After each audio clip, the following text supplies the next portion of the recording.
तुम क्यों दुखी हो रहे हो? मैं कहा मैं इसलिए नहीं दुखी, दीपक की ड्यूटी है कि जब तक सूर्य उगे नहीं तब तक दीपक जलता रहे। मैं जलाता रहूंगा, करता रहूंगा, रोशनी फैलाता रहूंगा।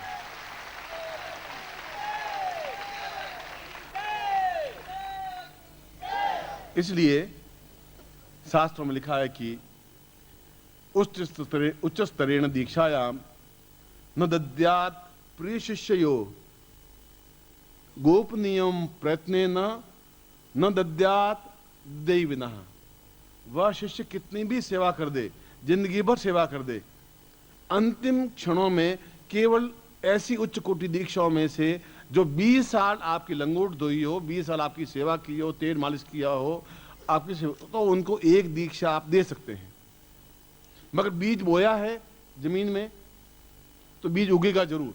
एक गेहूं बोया है तो 100 बाली उग करके 100 बीज बिखेरेगा जरूर, क्योंकि बीज कभी नष्ट हो ही नहीं सकता। क्यों? खाद और पानी कैसा है ये मुझे ध्यान है, ये खाद पानी अपने आप में सही है। हो सकता है कि आपको पहली बार में सफलता नहीं मिले, सन्यासी को मिल सकता है।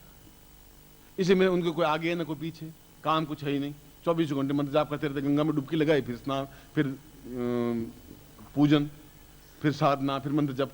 अब आपको ड्यूटी पे भी जाना है, पत्नी की झड़कियां भी खानी है, दूसरा काम भी करना है, ये काम भी करना, फिर ये भी करना है। अब 24 घंटे में आप 15-20 मिनट निकाल सकते। जब याद आता है करे गुरु जी ने कुछ साधना दी थी, अच्छा दी थी, चलो बात तो थके, कल मंत्र जाप कर लेंगे। और गुरु जी कुछ हुआ नहीं, अब गुरु जी, अब बच्चा हुआ नहीं तो गुरु जी क्या करें? शादी करी तुम्हारी, अब बच्चे पैदा, अब गुरु जी बच्चा पैदा करेंगे? अब गुरु जी तो करने से रहे, गुरु जी आप थोड़ी कोशिश कर लीजिए, थोड़ा सा बच्चा हो जाए हमारा। अब गुरु जी बच्चा कहाँ से पैदा करेंगे भैया?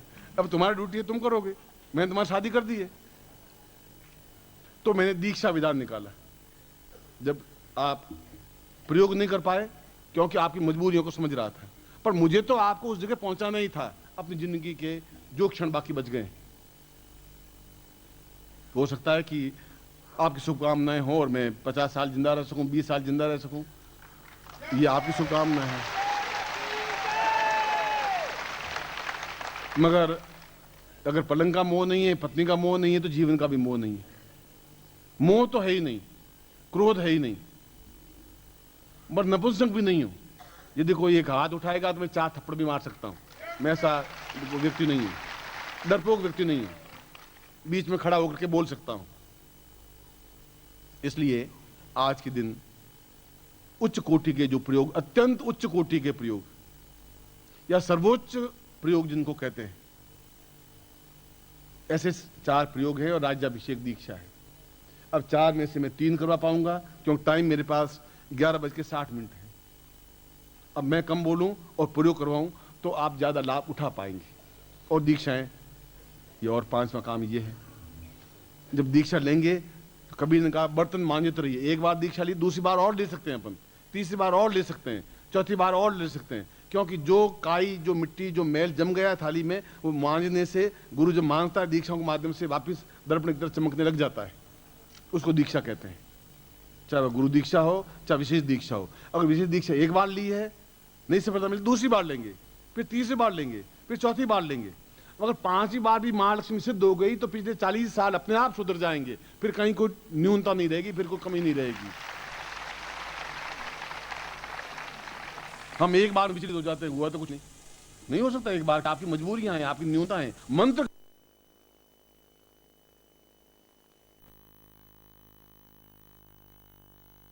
मेरे पास है नहीं। मगर मैंने कहा एक बात कमिश्नर साहब साफ सुन लीजिए, लोगों के पास फैक्ट्रियां होंगी, उनको ताला लगा सकते हैं, मजदूर होंगे वो हड़ताल कर लेंगे। मेरी फैक्ट्री तो इतनी लंबी चौड़ी इतनी है, इस पे ताला लगता ही नहीं, ये बंद होती ही नहीं। मैं समुद्र किनारे बैठ जाऊंगा तो भी शाम को 25 हिस्से इकट्ठे हो ही जाएंगे, मैं और इतना कमा लूंगा, आप चिंता मत करिए, आप जो कुछ करना कर लीजिए। इनसे मुझे मोह नहीं है। मोह इसलिए है कि मैं कुछ मंदिर बना सकूं, कुछ अस्पताल बना सकूं, कुछ आयुर्वेद। मैंने कहा कि मैं मूल रूप से तो आयुर्वेदिज्ञ हूं और प्रचलित हो गए हूं मंत्र शास्त्री के रूप में, बिल्कुल एक रिवर्स गियर चल गया है। इतना आयुर्वेद का ज्ञान है कि 10,000 वैद्य भी मुकाबला नहीं कर सकते, इतना मुझे नॉलेज है उस बात में। मजाक है कि रोग रह जाए फिर मैं वैद्य बना ही बेकार हूं, रह ही नहीं सकता। मगर मैंने उनको किया ही नहीं, क्योंकि अंग्रेजों ने केवल 24 घंटे ही बनाए एक दिन रात में। 28-30 घंटे बनाते तो शायद 4-5 घंटे और मिल जाते तो शायद ये काम करता। घंटे ही 24 बने, अब करूं मैं क्या क्या क्या कर सकता हूं? ग्रंथ लेखन करना, रिकॉर्डिंग बनवाना, आपसे मिलना, प्रवचन करना, दीक्षा देना, आपको एक भावना है कि उच्च कोटि स्तर पर बनाना। अभी जो तो मैं मंदिर शुरू करवाया है, और ये मैं पत्नी ने सौगंध खाई है, हम किसी शिष्य से इस मामले में पैसा नहीं लेंगे। हमने जो उपार्जित किया है परिश्रम, किताबों को बेचने से, पत्रिकाओं को बेचने से, और ये अकाउंटेंट बैठा यहीं बैठा है, आप पूछिए प्रत्येक पत्रिका पर 52 पैसे मेरे घर के लग रहे हैं। इतनी कागज महंगा है, इतना छपाई महंगी है, और उसके बावजूद भी हर महीने लगभग 60-62 हजार रुपए मुझे घर के 30-35 हजार रुपए मुझे घर के लग रहे हैं। आप पूछें फिर क्यों घर के खर्च कर रहे हैं, आपको ऐसा क्या है? मैं पूछ रहा हूं, लोग प्याऊ क्यों लगाते हैं, लंगर क्यों लगाते हैं, लोग क्यों रोटियां खिलाते हैं लोगों को? एक सुकून है, एक तृप्ति से मिलती है। एक लंगर मैंने लगाया है, लोगों को खाना खिलाया है। प्याऊ इसलिए लगाते हैं, मंदिर इसलिए लाखों रुपए लगाते हैं कि लोग आगे दर्शन करेंगे। ये मेरा एक शौक है। मैं यहाँ गफ्फार मार्केट में जाता नहीं, फुले इत्र फुले लाता नहीं, छिड़कता नहीं, परफ्यूम का मुझे नॉलेज है नहीं, सुगंधी साबुन में लगाता नहीं। एक ये शौक है कि ज्ञान की गंगा प्रवाहित करूं, पत्रिका छापूं। अब उसमें मेरा खर्चा हो जाएगा। उस पत्रिका से कोई प्रॉफिट मुझे नहीं है, मगर एक जुनून है कि ये ज्ञान को उन लोगों तक पहुंचाने के लिए कोई मीडिया होना चाहिए, कोई माध्यम होना चाहिए। इसीलिए इस पत्रिका को बराबर गतिशील करता हूं, और उस पुस्तकों से धनराशि प्राप्त होती है, और उन पैसों के माध्यम से अपना जीविकोपार्जन करता हूं। आपके पैसों से मैं जीविकोपार्जन कर नहीं रहा हूं, ये सत्यनिष्ठा के साथ मैं आपके सामने बोल रहा हूं, दो टूक साफ बोल रहा हूं। फिर मैं अस्पताल बनाऊंगा, और मैंने कहा कि आपकी शुभकामनाएं, आपका प्रेम, आपका स्नेह मेरे पास है, और यही मेरी पूंजी है।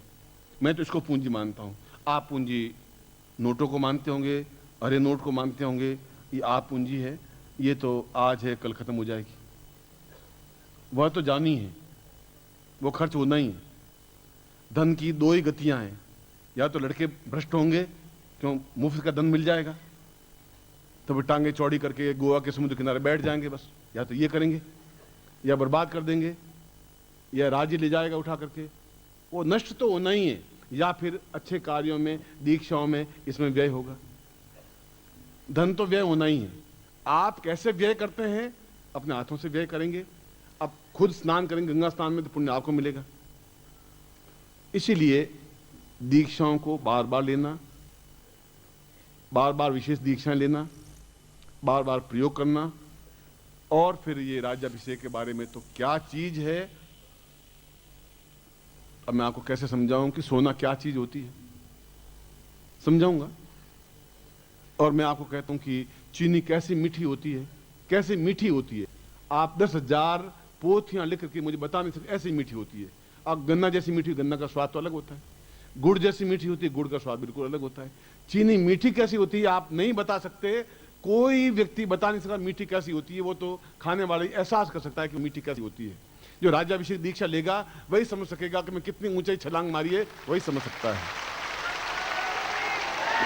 बल बल पूज्य गुरुदेव की, बल बल पूज्य गुरुदेव की, बल बल पूज्य गुरुदेव की। हर हर महादेव।